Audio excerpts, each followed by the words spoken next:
Hola compañeros, mi nombre es Olivier Rojas Zulate. A continuación, el video de la clase asincrónica del experimento de la práctica propiedades, estudio de las propiedades de la materia.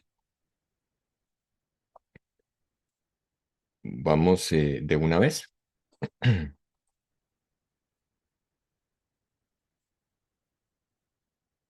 Esta es la presentación de instrucción. Chicos, ¿se acuerdan que se los había compartido previamente por correo electrónico? Este, para que ya lo vayan viendo y que la idea de esta presentación es que ya pudieran con tiempo hacer la libreta laboratoria. Ahora me dedican entonces es eh, explicar, este, explicar la presentación de instrucción. También, permíteme nada más.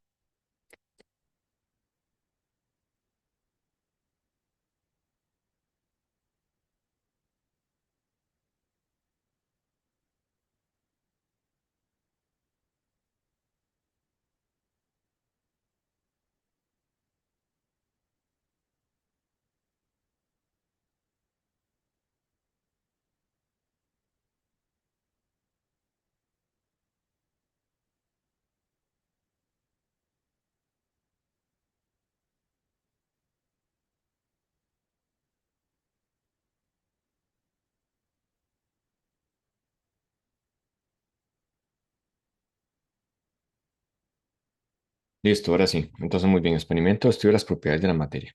Entonces, estos son los objetivos de la práctica. Eh, vale indicar también que, este, bueno, está basado en el documento Estudio de las propiedades de la materia.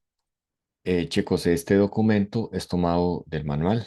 En no es un documento, una guía elaborado por el profesor o profesor de la coordinación, sino que esta vez sí el procedimiento que vamos a seguir del manual. Hay algunas cosas que, de acuerdo al cuadro de datos, el reporte, entonces hay que em, realizarlo bien, ¿verdad? En laboratorio, entonces luego les explicaré un asunto ahí del procedimiento. Pero bueno, simplemente ustedes, como estudiantes, entonces nada más eh, se basan en el documento de la información del manual. O sea, básicamente este documento, que pues es una extracción de esa partecita propia de la materia del manual de laboratorio. Entonces, muy bien, en objetivos, en ese manual vienen esos tres. Hay una información que hablan de que las reacciones de la práctica que, no lo tienen que escribir en la libreta, porque esas reacciones usted se dará cuenta en la práctica. Entonces, por alguna parte viene hablando que uno de los objetivos de la práctica es conocer las reacciones. Em, entonces, si en alguna parte ustedes ven eso, pues está bien, es un asunto, una aclaración de lo de las reacciones. Pero lo que ocupan ustedes poner en la libreta, o sea, de numeración de objetivos, serían estos tres, ¿m? Que es tomado simplemente el documento del manual. Ok, entonces, la práctica, como ya dije evidentemente, la práctica tiene reacciones químicas. De hecho, aquí yo pongo una reacción, pero eh, realmente hay dos reacciones químicas. Pero no tiene que ponerlo en la libreta porque la va a conocer experimentalmente en la práctica, la vamos a discutir en el día de laboratorio. Entonces no tienen que poner. Esto quiere decir que no tiene que poner ningún título que diga reacciones de la práctica. Así de simple. Ok. Cuadro de constantes. El cuadro de constantes, este es el que está mostrando. No se les olvide, de hecho ya el cuadro constante lo tiene, que sería esto lo del agua. Em, También el recordatorio, que así también lo están haciendo todos los demás grupos de laboratorio de diferentes profesores. Que en el caso, ¿verdad? Como el caso de nosotros, que en caso de que el profesor les pidan a ustedes que pueden hacerlo impreso, entonces lo pueden hacer perfectamente, pero el título lo escribimos a mano. porque es súper importante que usted aprenda a redactar títulos. Entonces, la gran ventaja es que el título ya está hecho. ¿Que puedo copiar este título? Sí, pero a mano, porque cuando usted escribe a mano, pues va reforzando un poco la memoria, ¿verdad? Y va aprendiendo eh, es una forma de aprender la redacción del título, ¿me explico? Ya sea para este, de, esta información impresa y el título a mano. Ok, reactivos, equipos, materiales y seguridad. Pues ya ustedes conocen que hay una sección a libreta de equipos y materiales. Entonces, yo aquí estoy poniendo reactivos porque es lo mismo que viene acá. Los reactivos son las sustancias químicas. Entonces, son las 5 sustancias que están acá. Equipos y materiales, entonces el equipo para esa práctica no se van a utilizar equipos de balanza, termómetros ni otro. Este, en más de observaciones, hay una parte del experimento que tenemos que ver si el tubo se calienta o se enfría, pero es tocándolo con la mano. Entonces no hay que utilizar equipo especial de termómetros. Y los equipos de balanza, o sea, la famosa balanza granataria que conocieron en la clase pasada, em, se agregan las medidas con el famoso punta de espátula. Entonces, mucho más rápido, como es algo cualitativo, entonces no tienen que usar equipo de balanza. Ok, los materiales, entonces el imán lo van a tener en laboratorio, ustedes no tienen que llevar eso al laboratorio. Tubos de ensayo que están en su gaveta, entonces ahí ustedes se ayudarán o con su pareja. Por ejemplo, lo de la probeta es súper importante porque también de una vez, chicos, es súper importante en este laboratorio etiquetar y trabajar con orden. Entonces, ustedes van a ocupar una probeta para agua destilada y otra probeta para ácido clorhídrico. Y sobre todo, como ahí va a estar el ácido clorhídrico, que hay que tener cuidado, entonces con mucho más razón etiquetar que qué importa que si la probeta ahí tengo solo agua, y el otro está etiquetado ácido clorhídrico, eso no, hay que ir a la segura, siempre etiquetarlos, ya sea con una adhesiva que este, una adhesiva por ahí, una etiqueta adhesiva por ahí, pues funciona. En el caso marcador, pues hay una pequeña marca que que usted o su compañero de pareja o trío tengan bien identificados. Y sobre todo porque una de estas va a estar con ácido clorhídrico, que ustedes van a agregar van a tomar medida. Entonces hay que estar bien seguro y con mucho cuidado con eso. Ok, vidrio reloj. El vidrio reloj se ocupa en el experimento en las primeras pruebas. Lo que es el color, olor y efecto al imán. Las primeras pruebas es más fácil poner la muestra, llámese la muestra carbón, la muestra de hierro, la muestra de nitrato potasio, la muestra de la mezcla, los tres. Usted trabaja mejor en un vidrio reloj. Entonces, sobre el mismo vidrio reloj vemos el color, el olor, el efecto al imán. El Beaker, ahí dicen que para el asunto, el Beaker es importante, chicos. Está el Beaker de 50 mililitros para la filtración. Es la última parte del experimento, no es la filtración de la mezcla. Eh, también, también un Beaker pequeño para ustedes, un Beaker, pues más o menos pequeño para residuos. Siempre en toda práctica de laboratorio, esto es una de las normas importantes, como que fuera normas de seguridad. Entonces, eh, tener siempre un bucket de residuos para trabajar bien. Entonces, para agilizar, trabajar eficientemente, con buen tiempo. Entonces, si uno trabaja bien ordenado y usted tiene etiquetado cosas, les aseguro que sale excelente el experimento con tiempo y todo alcanza. Papel de filtro, porque ahí vamos a ocupar pues, para algunas filtraciones. El embudo, ya ustedes lo tienen en la gaveta, se ocuparán otro, pues el compañero o su pareja, el grupo de 3 personas, por ejemplo, entonces, se lo pueden ahí prestar. ¿Se requiere guantes de seguridad? Ya hemos hablado que este curso no es obligatorio que el estudiante lleve, este, o sea, usar todas las prácticas guantes de nitril o de isopreno, que también le llaman así. No las de látex, como lo que se habló todo en la parte de seguridad, los guantes blancos de látex que no sirve, sino los de otros materiales. Como no es en todas las prácticas que se les pide, pues se va viendo como no obligatorio. Pero como aquí ya vamos a tocar el ácido clorhídrico, vamos a manipularlo, vamos a agregarlo en una probeta. Este, eh, y aunque el ácido clorhídrico, no, usted no lo va a tomar en la botella, sino que ya están listos en las pixetas, identificados, siempre hay que tener respeto, ¿verdad?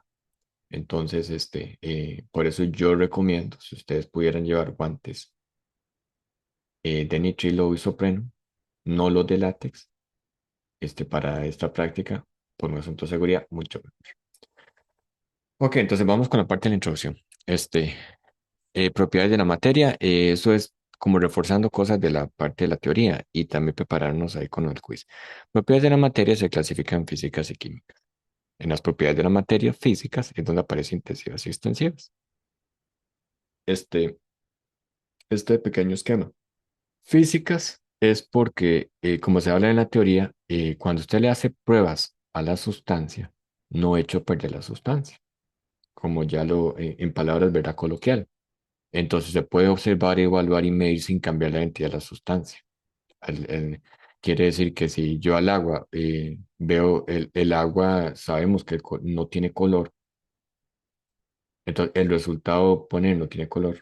O sea, el agua sigue siendo H2O, ya que tengo una muestra. Por ejemplo, la masa de la sal NaCl. Si yo agrego una pequeña muestra de sal a la balanza para medir 1 gramo de sal, sigue siendo químicamente lo que puse en el platillo de la balanza, NaCl, sal. Entonces, de repente una prueba de lo punto de ebullición, es un clásico, lo del agua que yo pongo a hervir y llega a 100 grados. Entonces, para nada más registrar la temperatura de 100 grados y luego dejo que el agua se enfríe, en todo momento mi muestra fue agua H2O. Entonces, ahí están las propiedades físicas, porque ya sea la prueba que yo haga, no he hecho perder la sustancia. Y es intensiva y excesiva, ya habíamos hablado, bueno, los profesores que estén con ustedes ahí de la teoría. Entonces, intensivas extensivas es que la prueba que yo la vaya a hacer, número uno, ¿verdad? No voy a echar a perder la sustancia, es simplemente que el color, por ejemplo, yo puedo hacer el experimento de que identificar si el agua tiene color a 10 mililitros, a como también 1 litro, mm, una,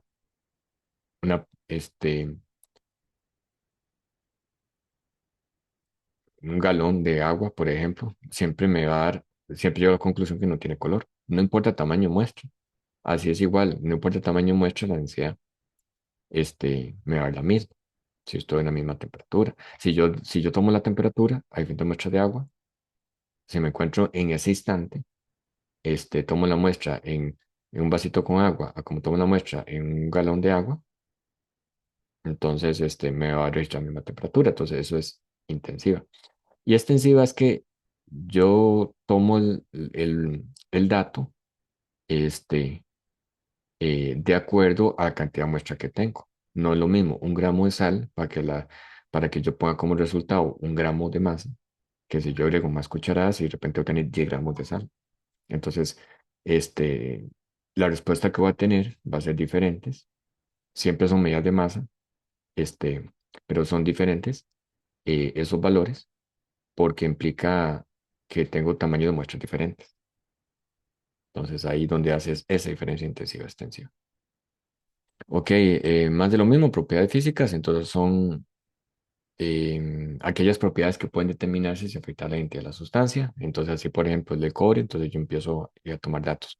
Color, el olor, el punto de fusión, punto de ebullición, estado que se encuentra, el aspecto, conducción de electricidad, que yo le ponga unos cables o o monte un experimento para ver si el cobre conduce electricidad, pero el experimento no me va a afectar la muestra de cobre. Ujú. Como analogía, entonces nos podemos describir físicamente, como es una propiedad de físicas, como con nuestro pelo, nuestros ojos, nuestra piel, etc. Ok, ya mencionamos esto, extensivas y extensivas. Todo eso va a depender de la cantidad de muestra. Si tengo diferentes cantidades de muestras, estoy hablando de extensiva y voy a tener diferentes datos. En las intensivas, no importa la cantidad de muestra, yo voy a tener el mismo dato de temperatura, punto de fusión, la densidad, entre otras propiedades que son las intensivas.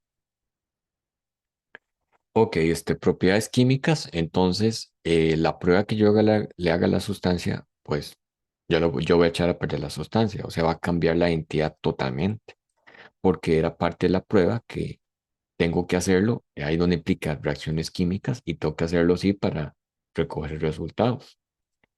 Entonces, solamente se recogen resultados, ¿verdad? Mediante el cambio de la identidad, o sea, aplicando una reacción química. Entre esos está la acidez, la corrosión, la inflamabilidad, reactividad, explosividad. La sustancia ya no vuelve a ser la misma como estaba antes. Y me refiero a la misma no en el sentido de aspecto, como que de hervir agua, está agua líquida, agua gas. Me cambió para hacer la prueba de punto de ebullición, pero sigue siendo H2O. Acá el aspecto, la forma cambia y cambia la identidad, o sea, la sustancia química meramente. Si yo quemo madera, por ejemplo, yo tengo eh, en la madera unos componentes de la celulosa, un compuesto orgánico. Si la madera como es inflamable a la hora de quemar, yo no voy a tener la celulosa. El compuesto es original, yo voy a tener unas sustancias diferentes que no estaban en la madera, como el monóxido de carbono, que es un gas muy tóxico producto de la quema. Ok, chicos, este tipo de mezclas, también repasando, está las mezclas homogéneas y las mezclas heterogéneas.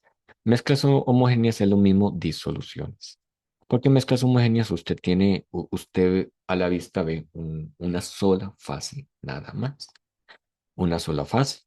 Desde algo sólido, como por ejemplo esto, que es lo del bronce, em, las aleaciones, em, oro de joyería, no es oro puro, es una mezcla de otros metales, pero usted a la vista ve un color amarillo, por ejemplo.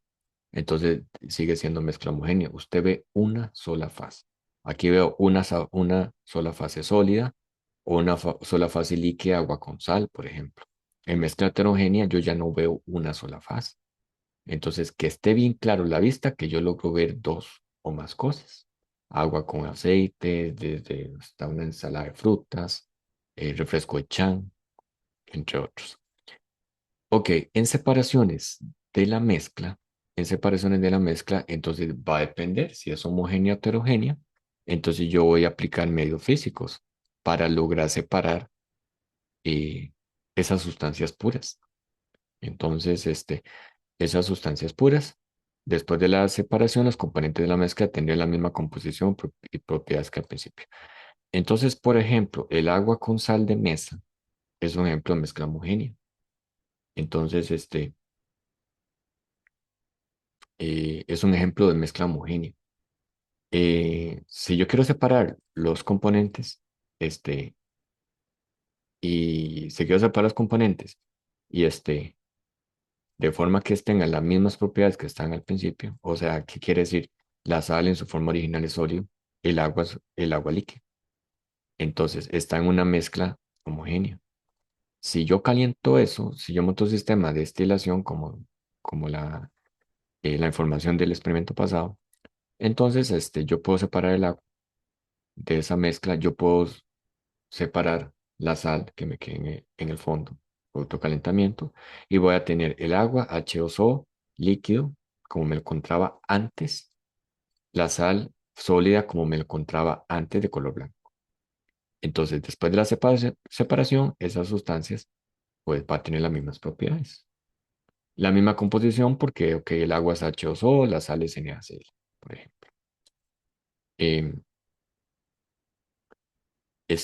mezcla heterogénea como ya la mezcla heterogénea que a la vista, ¿verdad? Se vea, digamos, que es heterogénea, me permite separar por ejemplo, filtración. Y también el agua con sal, si no me interesa recuperar el agua, yo puedo solo calentar y dejar la sal en el fondo. Entonces ahí va evaporación. Si yo quiero recuperar el agua, también, entonces ahí va filtración. Entonces es un poco de recordando lo de la clase pasada, lo, del- lo de la información de teoría la semana pasada. Ok, aquí muestro esto porque es una de las pruebas muy comunes, lo del efecto Lyman que ustedes aprenderán con el experimento. Entonces, las propiedades físicas de ambos compuestos, esto es arena, virutas de hierro. Chicos, en el caso de ustedes, estoy pensando en una mezcla. En una mezcla va a tener carbón, hierro, nitrato, potasio. Cuando ustedes ponen la prueba de Lyman en el experimento, se va a dar cuenta que solamente el hierro que va a estar en laboratorio va a ser atraído por el imán, mientras que el nitrato, potasio y carbón se va a quedar ahí como mezcla. Y muy bien, aquí en esta parte viene el experimental, ya, o sea, el experimento, que aquí hago una pausa en este video uno porque me interesa que quede bien claro con el esquema que ya lo tengo listo, con estrategias, que quede bien claro cómo hacer la práctica de forma exitosa. Entonces nos vemos en la segunda parte del video.